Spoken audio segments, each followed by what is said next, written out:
Dewan Pimpinan Cabang DPC Pradi Denpasar bekerjasama dengan Fakultas Hukum Universitas Udayana menyelenggarakan pendidikan khusus profesi advokat PKPA tahun 2022. Diikuti oleh 32 peserta calon advokat pada hari Jumat 13 Mei 2022 di Kwesan Hotel Denpasar. Wakil Ketua Umum Dewan Pimpinan Nasional Pradi, Hasanuddin Nasution SHMH, menjelaskan PKPA 2022 dilaksanakan mulai hari Jumat 13 Mei 2022 hingga 17 Juni 2022 dengan 27 sesi atau 9 kali pertemuan, disesuaikan dengan kebutuhan dari masing-masing daerah berbeda-beda. Semula direncanakan 32 sesi, tetapi karena disesuaikan dengan pengaturan dari penyelenggara. Ditanyakan materi PKPA, dijelaskan sebagian besar adalah hukum acara baik pidana, perdata, Mahkamah Konstitusi, agama, perburuhan karena advokat itu beracara di pengadilan. Advokat harus memahami kalau mereka beracara supaya tidak merugikan klien, begitu pula dengan penanganannya agar tidak salah. Nanti baru ada politik advokat karena kode etik itu menjadi pengaman atau aturan bagi setiap advokat dalam setiap menjalankan tugasnya. Mengenai organisasi, ada juga fungsi dan leran organisasi advokat karena secara detail sesuai Undang-Undang Nomor 18 Tahun 2003 diundangkan tugas-tugas organisasi sudah dicantumkan dan diatur dalam pasal-pasal di mana tugas-tugas yang secara tentatif sudah diatur di situ. Sementara Ketua Panitia PKPA DPC Pradi Denpasar, Dr. Niwayan Umi Martina SHMH, menjelaskan adanya sertifikat ganda kalau ada diberikan surat kuasa hukum baru advokat itu bisa bekerja. Tanpa surat kuasa hukum kami tidak bisa membela klien yang membutuhkan bantuan hukum. Juga sekarang ini antisipasi sertifikat ganda sudah memakai NIB dan sudah canggih ada foto di Google. Terang Umi Martina. Dari Denpasar, Bali, Tim Liputan Bali Jani melaporkan. Pak, kita sedikit tentang PKPA hari ini Pak ya. Berapa hari? Kalau harinya sebenarnya bukan karena hari, tapi kami biasanya menyebutnya dengan sesi. Jadi 27 sesi atau kalau ada tambahan beberapa yang dianggap oleh penyelenggara itu penting karena beda kepentingannya daerah dengan daerah lain. Jadi misalnya Sumatera Utara beda kebutuhannya dengan Bali. Jadi mungkin itu bisa 28, bisa 29, bisa. Kalau semula kami mendesain itu adalah 32 sesi. Nah, 32 sesi itu bisa dilakukan apakah memang ini hanya waktu tertentu, misalnya Jumat, Sabtu, Minggu. Atau kalau misalnya kami di Mabes Polri itu tiap hari, 5 hari sudah selesai. Jadi kalau soal waktunya itu sangat relatif kepada para penyelenggara. PKPA apa ya? Ya. Itu materinya berupa apa saja Pak? Kalau materinya itu kan kami sudah menentukan. Sebagian besar dari materi itu adalah hukum acara. Ya, jadi hukum acara perdata, acara pidana, acara Mahkamah Konstitusi, acara agama, acara perburuhan segala macam. Itu masuk, sebagian besar dari itu adalah soal yang berkaitan dengan hukum acara itu. Karena advokat itu kan beracara di pengadilan. Jadi mereka perlu paham banget bagaimana kalau mereka menangani perkara supaya jangan keliru, jangan dirugikan juga kliennya, jangan kemudian nanti dalam penanganannya nggak benar. Nah itu yang jadi titik beratnya di situ. Nah setelah itu baru nanti ada kode etik advokat, karena kode etik itu kan menjadi pengaman, menjadi aturan bagi setiap advokat menjalankan acara ini gimana. Kalau dia menjalankan ini lalu bagaimana juga hukumannya dan seterusnya. Kemudian ada mengenai organisasi juga, fungsi dan peran organisasi advokat, karena secara detail kan setelah Undang-Undang 18 2003 diundangkan, itu tugas-tugas organisasi itu sudah dicantumkan, diatur dalam pasal-pasal yang sudah secara tentatif dibuat di situ. Nah kemudian baru nanti entah karena tadi saya bilang paling tidak setelah undang-undang ini 2 golongan besar advokat ini dijalankan. Ada litigasi, ada non litigasi. Jadi ada di sana misalnya yang non litigasi itu bisa hukum kontrak, gitu. Bisa pembuatan pendapat hukum atau due diligence misalnya dan lain-lain. Nah kemudian ditambah asal daerah. Kalau misalnya muatan lokal dianggap penting, mereka masukkan. termasuk yang dilakukan sekarang ini ada ini muatan lokalnya mengenai hukum adat di di Bali. KPA ini kan pengacara ini kan sudah mendapatkan sebelumnya Pak ya. Ya. Jadi tinggal KPA ini apa sih Pak? Tadi sebenarnya kalau waktu saya memberikan sambutan dan pengalaman saya ketika saya lulus Fakultas Hukum, saya merasa sudah hebat banget. Tapi ketika saya ikut kursus advokat kayak seperti ini, saya merasa nggak tahu apa-apa. Kenapa? Karena di S1 itu atau di Fakultas Hukum itu kan hampir kalau saya boleh mengatakan mengenai hukum acara pun selintas doang. Kita nggak pernah, kalau saya dulu nggak pernah diajarkan yang namanya membuat kuasa. Saya nggak tahu karena saya orang lama atau apa, saya nggak tahu. Tapi begitu kemudian kita diajarkan di PKPA itu atau di pendidikan untuk jadi advokat itu, baru kita tahu membuat surat kuasa, membuat surat entah jawaban, entah somasi, entah apapun. Nah, oleh karena itu, sejak itulah saya beranggapan bahwa mestinya yang memberikan hukum acara di pengadilan, di Fakultas Hukum itu mestinya advokat, hakim, jaksa atau polisi juga, supaya mereka bisa menularkan hukum acara yang sesungguhnya terjadi itu di pengadilan, entah di kepolisian, entah di kejaksaan, bisa kemudian disampaikan kepada mahasiswa. Jadi mereka sudah siap, sudah mengetahui. Kalau saya dulu kan enggak. Nah, makanya karena tugas berat juga ini adalah beracara di pengadilan, maka hukum acara itulah yang harus mestinya diberikan selengkap-lengkapnya buat kepala calon mahasiswa itu. Sehingga kapanpun, makanya dulu juga setelah undang-undang advokat ini kemudian saya sudah berdiri juga bahwa advokat itu harus S2. Ya, Pak Ketua, ini terkait banyaknya kasus-kasus mafia tanah, sertifikat ganda di Bali ini, terutama di Raff Catu, gimana kalau menurut Pak Ketua? Ya, sebenarnya secara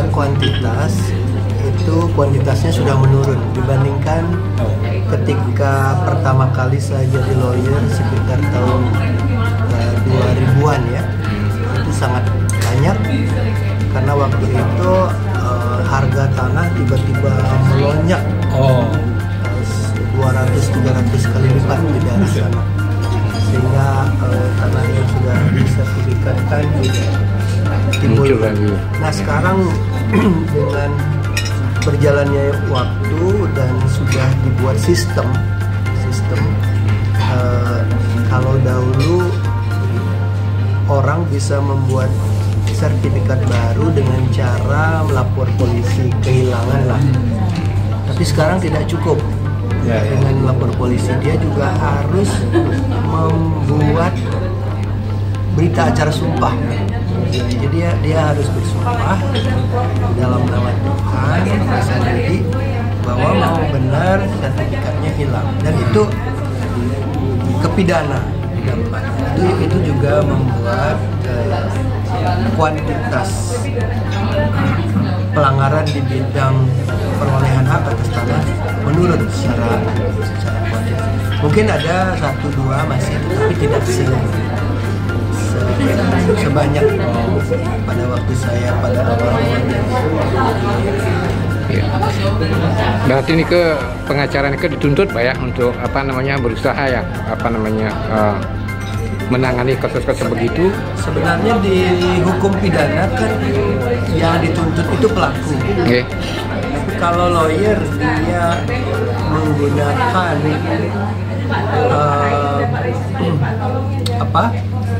surat palsu misalnya, itu pasti nanti akan dicari apakah dia tahu mengetahui bahwa itu palsu, karena itu hukumannya berbeda mens reanya. Misalnya dia udah tahu bahwa itu palsu, itu dipergunakan, dia kena. Yang mempergunakan kena, yang membuat kena. Ya, notaris saya pikir lebih gini sekarang, lebih banyak dibalik Pak. Oh iya Pak. Tersandung kasus mafia. Notaris ya? Ya, karena notaris kan hanya pada basic awalnya kan dia hanya percaya dengan formalitasnya saja. Dianggap apa yang dibawa oleh klien itu benar adanya.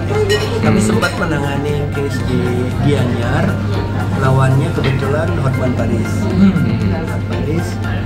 Jadi si penjual hotel mengklaim bahwa tanda tangan dia dipalsukan. Sehingga klien kami sebagai pembeli hotel yang beritikat baik itu dilaporkan polisi. Kemudian dasarnya adalah bahwa tanggal penandatanganan itu penjual ada di kantor Hotman Paris. Cuman itu dasarnya. Padahal di notaris itu jamak terjadi, penanggalan itu dibuat belakangan. Mungkin saja syaratnya belum selesai. Misalnya kalau dia itu ahli waris kan harus ada putusan pengadilan. Nah waktu itu penetapan. Karena waktu itu penetapan belum muncul, ya belum dikasih tanggal. Kebetulan munculnya itu pas pada saat si penjual ada di kantor Hotman Paris. Itulah yang dijadikan alibi. Padahal saksi yang hadir semua melihat dia. Nah kemudian alat bukti yang diajukan lagi adalah tanda tangannya dikatakan tidak identik. Tidak identik dengan dilapor. Namun pembandingnya tidak sesuai dengan perkap. Ya, pembanding dipakai yang sudah lama. Iya. Harusnya kan maksimum 3 tahun. Betul. Jadi dia kayak salah. Akhirnya memang endingnya klien kita menang. Walaupun sempat mendekam mungkin sekitar 4 bulan. Iya. Total. Sempat masuk ya? Termasuk notaris masuk. Kalau menurut Pak Ketua nih ke sertifikat ganda yang benar-benar begitu, itu siapa aja sih yang terlibat nih Pak? Pihak yang berkepentingan tentu saja ya. Oh, dari bawah Pak ya? Iya, dari bawah, dari pemohon. Apakah pejabatnya tahu itu? Yang jelas kan pasti bukan pemilik yang sah. Kalau dari pihak Pradi sendiri Pak, mungkin ada gini apa namanya bantuan hukum mungkin? Oh ya, kita punya PBH namanya, Pusat Badan Hukum yang notarial, jadi ada aktornya. Kebetulan ketuanya namanya Pak Wayan Mudita ya. Mudita dari Antariksa Hukum.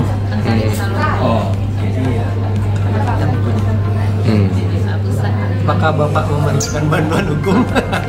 Soalnya sekarang ini Pak, banyak sekali mencuat kasus-kasus yang diunggahkan, terutama ada yang 5,5 hektar. Kemarin muncul lagi yang di Jero Kepisah 40 hektar ya, di PON. Kalau masalah kasus tanah itu kita tidak bisa memberikan komentar tanpa mengetahui secara jelas case tersebut. Itu satu, karena dokumen-dokumennya apabila kita tidak langsung sebagai kuasa hukum ataupun penasehat hukum di sana, apabila kita mendampingi terdakwa, itu kan kita sebagai PH di sana, baru kita akan tahu dengan pasti, dengan jelas, detail daripada dokumen-dokumen tersebut. Jadi pada prinsipnya advokat itu bekerja kan berdasarkan surat kuasa. Jadi apabila kami sebagai advokat tidak mendapatkan surat kuasa, sehingga kami tidak mempunyai kapasitas untuk membela klien dan mengatasnamakan klien. Jadi apabila kita tidak sebagai advokatnya langsung, tidak sebagai pembelanya langsung, kita akan memberikan tanggapan sesuai dengan norma hukumnya saja. Nah, seperti sertifikat ganda itu kalau sekarang itu kan sudah diantisipasi dengan adanya NIB, nomor induk buku itu. Nah, apabila sertifikat yang sudah ber-NIB itu sudah pasti, dan sekarang BPN itu sudah canggih, ada foto Google gitu. Jadi seperti itu. Jadi itu juga kecanggihan ilmu, pengetahuan dan teknologi juga bermanfaat untuk mengurangi terjadinya tindak pidana di satu sisi. Di sisi lain juga dimanfaatkan oleh penjahat juga untuk melakukan tindak pidana. Jadi di sana selalu ada positif dan negatif. Ya. Berarti seorang lawyer Bu ya dituntut juga harus menguasai IT juga dong Bu, bikin canggih ya. Sekarang ini mau tidak mau kita itu minimal wajib dan harus, karena pengadilan saja kita sudah menggunakan e-court sekarang. Persidangan apabila sudah diwakili atau didampingi advokat itu e-court. Nah, jadi sidang di pengadilan itu sekarang sudah mengupload, jadi jawab menjawab, jadi lebih efektif dan efisien, dan juga lebih hemat daripada energi dan waktu dan biaya. Jadi seperti itu.